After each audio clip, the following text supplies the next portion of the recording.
ঘোড়া মানে চুনা লাগানো কাজ। এখানে পার রিল নিচে 400 টাকা। স্ক্যাম। দূর থেকে এই বাড়িটা দেখে নিজেকে আর কন্ট্রোল করতে পারলাম। দারুণ লাগছে ওই জায়গাটা।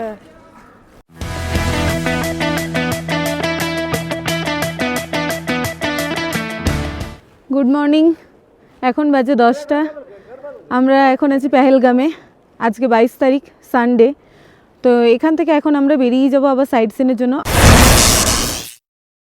তো এই রিসর্টটাতে আমরা ছিলাম পেছনে, দ্য হিল রিসর্ট।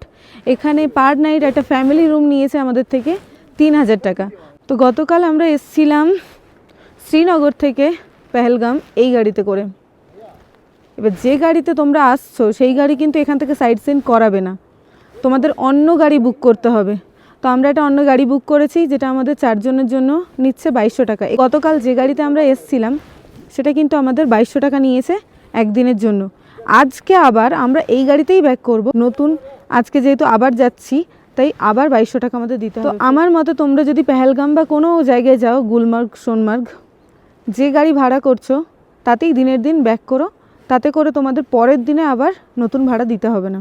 যেখানেই যাও ওখানে শ্রীনগরের গাড়ি তোমাদের অ্যালাউ করবে না, ওখানে গিয়ে তোমাদের আলাদা গাড়ি বুক করতেই হবে। তো এটা মাথায় রেখো যে দিনের দিন ফিরে আসাটাই বেটার যদি খরচ বাঁচাতে চাও। আমরা একটা দিন থাকতে চেয়েছিলাম, এই ভিউটাকে এনজয় করতে চেয়েছিলাম। তো এই যে পেহেলগাম থেকে সাইট সিনের জন্য আমাদের গাড়ি চলে এসছে, এটা ডিজায়ার। তো আমাদের 3টে সাইট সিন করার কথা ছিল, বেতাব আর আরুভালি আর চন্দ্রবাড়ি। তো এখন চন্দনবাড়ি বন্ধ আছে, তো দুটো জায়গায় যাব।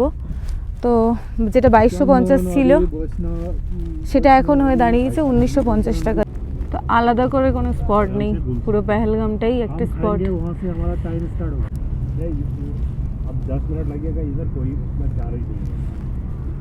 এখন বাজে 10টা 5। আমরা যাচ্ছি সোনু ধাবা। গতকাল যেখানে দুপুরে তোমরা যে গাড়ি নেবে সেই গাড়ি অনুযায়ী, স্পট অনুযায়ী তোমাদের ভাড়া এদের অলরেডি ফিক্সড আছে। এবার বার্গেনিং করা তোমাদের ওপর। তো প্রথমে আমরা যাচ্ছি আরু ভ্যালি। আরু ভ্যালি এখান থেকে 11 কিলোমিটার, টাইম লাগবে ওরকম 20 মিনিট মতো। মানে চোখ ফেরানো যাচ্ছে না।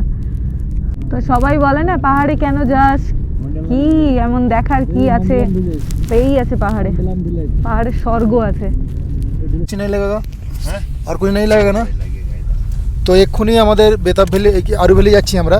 তো আরু ভ্যালি যাওয়ার আগে এখানে একটা টোল প্লাজা পড়লো বা টিকিট বললো, টিকিট করতে হবে। তা প্রথমে ড্রাইভার বললো যে 100 টাকা করে পার হেড লাগবে।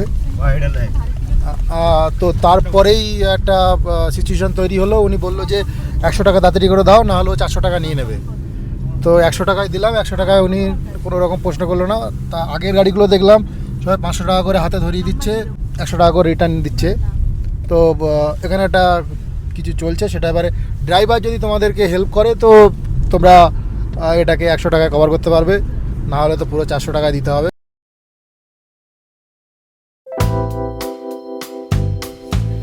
তো এই পর্যন্তই গাড়ি আসবে আরু ভ্যালিতে, এরপর তোমাদের নিজেদেরকেই হেঁটে যেতে হবে। এই যে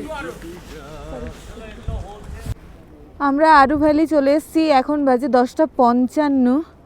আর এখানে কিন্তু দারুণ ভিউ, দারুণ। আর একটু এগিয়ে গেলে সামনে কিন্তু এখানে টয়লেটের ব্যবস্থা আছে। যাই হোক, আরু ভ্যালিতে কিন্তু ফোনে কোনো নেটওয়ার্ক নেই।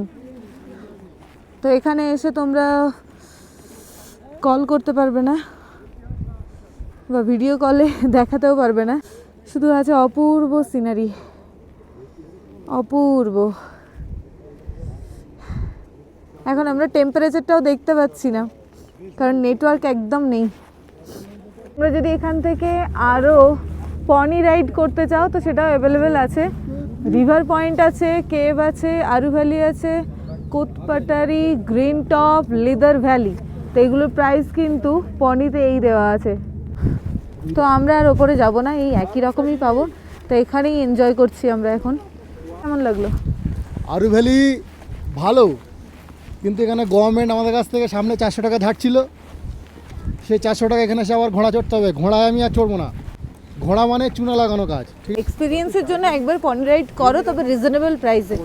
আমরা পার হেড 1000 টাকা দিয়ে 1 কিলোমিটারেরও কম চড়েছি। তাই এই আরু ভ্যালিতে এসে আর আমরা পনি রাইড করবো না, মানে বড্ড গায়ে লাগছে। এখানে দেখো বরফের ওপরে শালগুলোকে ঝুলিয়ে রেখেছে, দোকানের সামনে 1 কোমর করে বরফ। তো আরু ভ্যালিতে আমাদের ঘোরার টাইম ছিল 1 ঘন্টা, কিন্তু আমরা 20 মিনিট নিয়েছি, চলে এসেছি আবার সময় নষ্ট না করে। আমরা যাবো বেতাব ভ্যালি।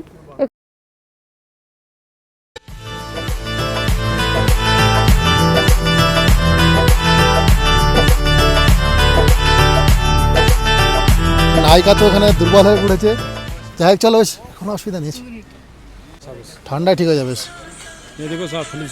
আচ্ছা নেই না, চলে এসেছি আমরা বেতাব ভ্যালি। আর প্রচুর এসে বলছে এরকম, কোথায় নিয়ে যাওয়ার জন্য বলছে, ওই যে ভিউ পয়েন্ট হ্যাঁ, এই ভিউ পয়েন্টগুলো নিয়ে যাওয়ার জন্য বলছে। পার হেড 1200 টাকা করে বলছে। 1200 টাকা। সুসাইড করলাম, এই ভিউ পয়েন্টগুলো যাবো না 1200 টাকা পার হেড দিয়ে, ইম্পসিবল। বেতাব ভ্যালি ঢুকতে গেলে তোমাদের টিকিট কাটতে হবে। আর এই হলো টিকিট কাউন্টার। এখানে অ্যাডাল্ট আছে পার হেড 100 টাকা, চিলড্রেন 6 to 12 ইয়ার্স 50 টাকা। চলো এবার স্ক্যাম ফটো তুলবে, ছাগলের সাথে ফটো তোলা প্রচুর ডিস্টার্ব করে। মানে একবার যদি না বলি তারপরেও সে বারবার বারবার করেছি, তখন বলছে ঠিক ইনাফ। হ্যাঁ, পায়ে হেঁটে ঘুরে নেবো। দারুণ লাগছে ওই জায়গাটা। আমার তো ইয়ে লাগে। এখানে বেতাব সিনেমার শুটিং হয়েছিল প্রথমে, তারপরে বজরঙ্গি ভাইজানের পার হওয়ার দৃশ্যটা শুটিং হয়েছে। ভিউটা দেখো, জুতো কাহা মিলেগা? দারুণ। জিপ লাইনের ব্যবস্থা আছে 350 টাকায়। আর এই হলো বেতাব ভ্যালি। এখানে নিচে কিন্তু একটু কাদা। নিচে কত দিচ্ছে এখানে ভাড়ায়? 100 টাকা। 100 টাকা পার জোড়া। 100 টাকা দিয়ে আমরা জুতোটা নিয়ে গিয়ে সালমান খান ছবি তুলতে হবে। এখন সব জায়গায় গিয়ে দেখছি রিলস বানানোর খুব একটা হিড়িক চলছে। যাই হোক, তোমরা রিলস বানাতে পারো, যেরকম জেনারেশন সেরকম কাজ আমরাও বানাচ্ছি। তবে আমরা কিন্তু ওই টাকা দিয়ে বানাচ্ছি না, সবাই এখানে রিলস বানিয়ে দিচ্ছে 100 টাকা 200 টাকায়। দারুণ জায়গা, রিলস বানাতেই পারো। তো এখানে পার রিল নিচ্ছে 400 টাকা। না, অন্যান্য জায়গায় তাও 200 টাকা শুনেছিলাম, এখানে তো 400 টাকা বেতাব ভ্যালিতে। বেতাব ভ্যালি বরফের চাদরে মোড়া। কতটা বরফ পড়েছে দেখো। এখানে চলছে রিলস বানানো। বেতাব ভ্যালিতে এসে আমার ভীষণ ভালো লেগেছে। আমি এখন একটু হাঁপিয়ে গেছি, একটু বসে পড়েছি। আর চারিদিকে দেখো, ওই যে দূরে ওরা উপরে 350 টাকা। এই যে ঠেলা গাড়ি পার হেড 600 টাকা, 600 টাকা পার হেড। চাকাওয়ালাও আছে, চাকাওয়ালা কিছু দূর আসবে, তারপরে বরফের ওপরের জন্য স্লেজ গাড়ি। সবাই যাচ্ছে, বরফের মজা কেউ নিচ্ছে না, সব স্লেজ গাড়ি চড়ে চড়ে ঘুরছে। দূর থেকে এই বাড়িটা দেখে নিজেকে আর কন্ট্রোল করতে পারলাম না। এখন এই বাড়িটার কাছে যাচ্ছি আমি। বাড়িটা দেখো, মনে হচ্ছে যেন একটা সাদা মাফলার ওর গলায় দেওয়া আছে, অপূর্ব লাগছে। Look at this house. ও, এই বাড়িটাকে আবার গার্ড দেওয়ার জন্য একজন আবার স্নোম্যানও বানিয়ে রেখে গেছে। এই যে স্নোম্যান, দারুণ। Bye snowman. দারুণ মজা করে ভিডিও বানাচ্ছে, রিলস বানাচ্ছে চারিদিকে। नहीं, मैंने बोला था आड़ो वेली में आपने आधा घंटा दिया ना।